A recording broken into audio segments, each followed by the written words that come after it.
주님께서 여러분과 함께 마테오가 전한 거룩한 복음입니다.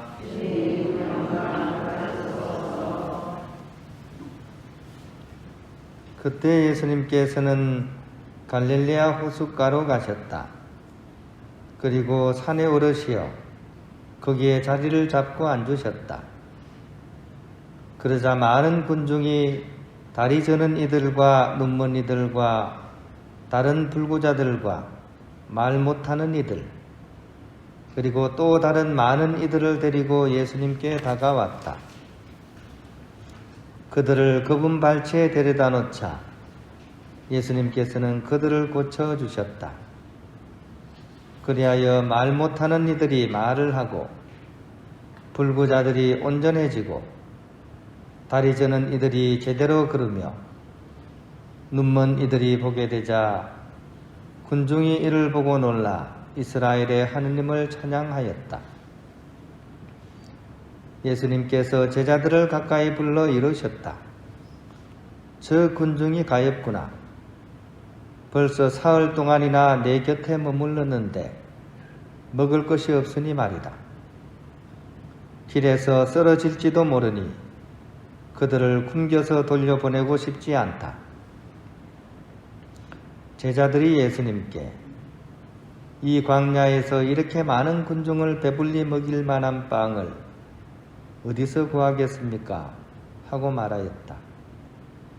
예수님께서 너희에게 빵이 몇 개나 있느냐 하시자 그들이 7개가 있고 물고기도 조금 있습니다 하고 대답하였다.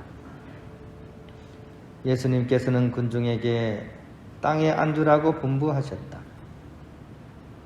그리고 빵 7개와 물고기들을 손에 들고 감사를 드리신 다음 떼어 제자들에게 주시니 제자들이 군중에게 나누어 주었다. 사람들은 모두 배불리 먹었다. 그리고 남은 조각을 모았더니 7바구니에 가득 찼다. 주님의 말씀입니다. 부활입니다. 제가 이 대구 출신인데 대구에 가면 대구역이라고 있는데 그 근처에 요셉의 집이라고 있습니다. 거기는 노숙자나 또 홀몸 노인들을 위해서 1988년도에 문을 연 무료 급식소입니다. 여기서는 그때만 해도 한 끼에 100원을 내면 식사를 이렇게 할 수 있었습니다. 근데 누가 이렇게 많이 찾아오는 사람들을 대접을 하는가? 100원이니까 사람들이 많이 몰려들겠죠. 거기는 예수성심신협회 수녀님들이 이렇게 운영을 하고 있고 또 자원봉사자들을 받아서 그곳을 이렇게 운영을 하고 있습니다. 시녀회 그러니까 요즘은 잘 안 쓰는 말이죠. 수녀원 이름 중에는 이 시녀라는 게 들어간 그런 이름이 곧잘 있습니다. 시녀는 뭡니까? 종을 얘기하죠. 그죠? 옛날 왕이 나오면 왕의 이제 디스바를 하는 사람을 시녀라 그랬죠. 그죠? 그 이름처럼 수녀님들은 그렇게 그 밥집에서 시녀로서의 삶을 살고 있는 것이죠. 그런데 한편으로 보면 그죠? 거기가 뭐 100원 한 그릇에 100원 팔아가 남는 게 있겠습니까? 고정 수입도 없이 어떻게 그 많은 먹거리를 마련할 수 있을까? 이게 사실 기적 아닐까요? 기적이겠죠. 100원 받고 팔아가지고 어떻게 그 집을 운영할까요? 알고 보면 이름 모르는 그런 후원자들이 쭉 있고요. 그 다음에 거기 봉사하는 수녀님들이 있고 또 돈 한 푼 받지 않고 거기 와서 자원봉사하는 그런 사람들이 있기 때문에 임금비는 안 나가겠죠. 그죠? 그러다 보니까 겨우겨우 이렇게 운영이 되는 것 같습니다.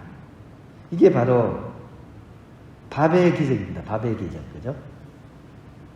여러 사람들이 모여가지고 그런 것들을 함께 모여서 읽어내는 매일매일의 밥의 기적. 오늘 복음에 나오는 그 빵의 기적처럼 이것이 밥의 기적입니다.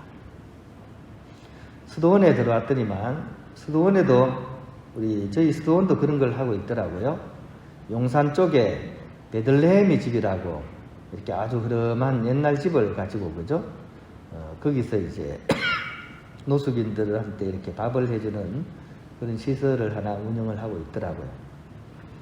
근데 그거 하나만 하는 게 아니라 또 보니까 제기동 쪽에 또 프란치스코의 집이라고 거기도 이제 서울역이나 또 이런 서울 지역에 그런 노숙인들을 위해서 이렇게 식사를 준비해서 제공하는 그런 일들을 이렇게 하고 있었습니다. 이런 것도 기적이겠죠, 그죠? 근데 그 근처에 보면 고려대학교가 있습니다. 고려대학교 앞에 가면 거기에 옛날에 지하도가 하나 있었고요.